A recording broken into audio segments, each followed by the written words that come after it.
prepariamo le famosissime cotolette di pollo e spinaci. L'idea perfetta da avere sempre a portata di mano per salvare la cena e rendere tutti felici, grandi e piccini.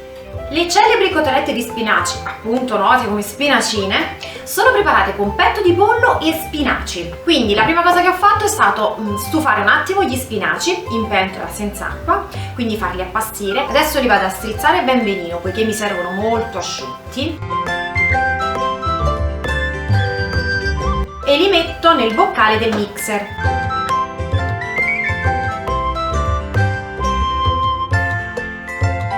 La bellezza delle spinacine è anche la praticità che esse hanno. Infatti, una volta preparate, soprattutto se utilizzate ingredienti freschi, potete conservarle già pronte per l'uso in frigorifero per 3 o 4 giorni, oppure potete anche congelarle e quindi averle pronte ancora più a lungo. E non dimentichiamo che il vantaggio di questa ricetta è far mangiare pollo e spinaci anche ai bambini, anche ai più restii alle verdure, quasi senza che se ne accorgono. Ho strizzato bene tutti gli spinaci, adesso vado a frullarli.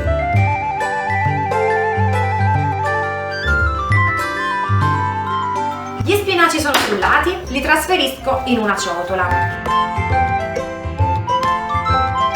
Adesso prendo il petto di pollo e metto anche questo nel mixer, poiché andrò a frullare anche il pollo, in maniera tale che poi riesca ad ottenere un impasto unico tra pollo e spinaci. Chiudo e frullo anche il pollo.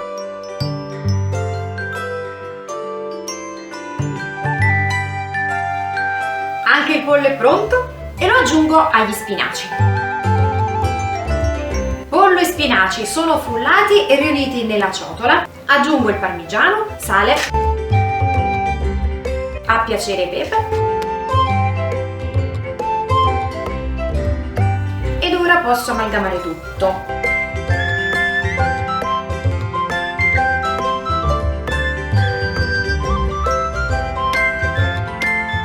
Eccolo qua, l'impasto è pronto, veramente ci sono voluti pochissimi minuti.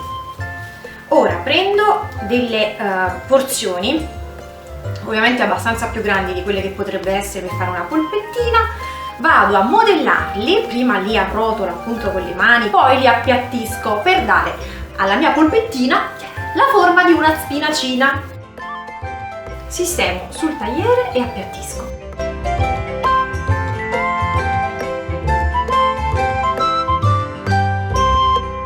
Procedo in questo modo con tutto l'impasto.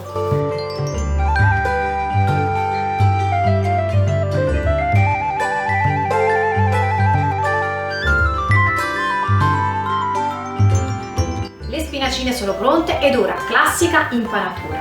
Quindi in un piatto ho messo farina, in un piatto ho messo pangrattato, in un piatto ho messo uovo sbattuto. Passo le spinacine prima nella farina,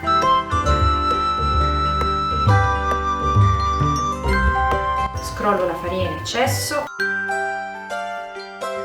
quindi le passo nell'uovo ed ora nel pangrattato. E dopo averle rivestite bene le rimetto sul vassoio. Procedo in questo modo ovviamente con tutte le spinacine. Le spinacine sono impanate e pronte. Adesso posso procedere con la cottura. Posso cuocere un po' d'olio di semi ben riscaldato, quindi rosolandole in padella. Posso cuocerle al forno. Posso decidere di conservarle in frigorifero in un contenitore chiuso per 3 giorni al massimo, oppure posso anche congelarle ed averle così pronte per la cena quando non so proprio cosa preparare. A questo punto posso passare alla cottura delle mie spinacine in olio di semi.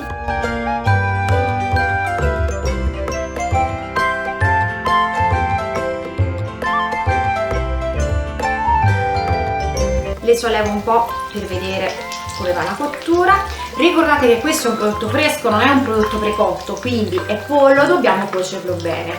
Una temperatura non eccessivamente elevata, se controllate la temperatura dell'olio sui 170 gradi andiamo già bene, e le facciamo dorare su entrambi i lati.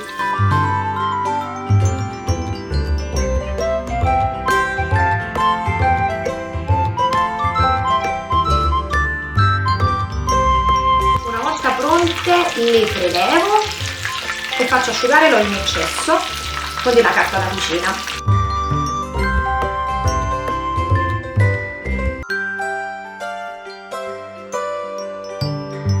Ragazzi, che dire, le spinacine sono pronte, io sono pronta per la cena, adesso le assaggio e le porto in tavola.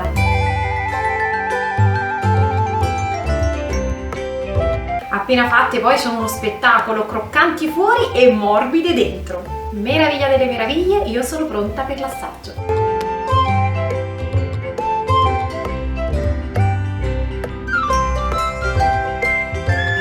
Ma quanto sono buone! La perfetta combinazione tra pollo e spinaci. Questi non piacciono solo ai bambini, questi piacciono anche a me. Che dite? Vi è piaciuta la mia ricetta? Provate subito le mie spinacine homemade, vi piaceranno, vi conquisteranno e vi salveranno la cena. Provate la mia ricetta, lasciatemi un like ed un commento e fatemi sapere cosa ne pensate.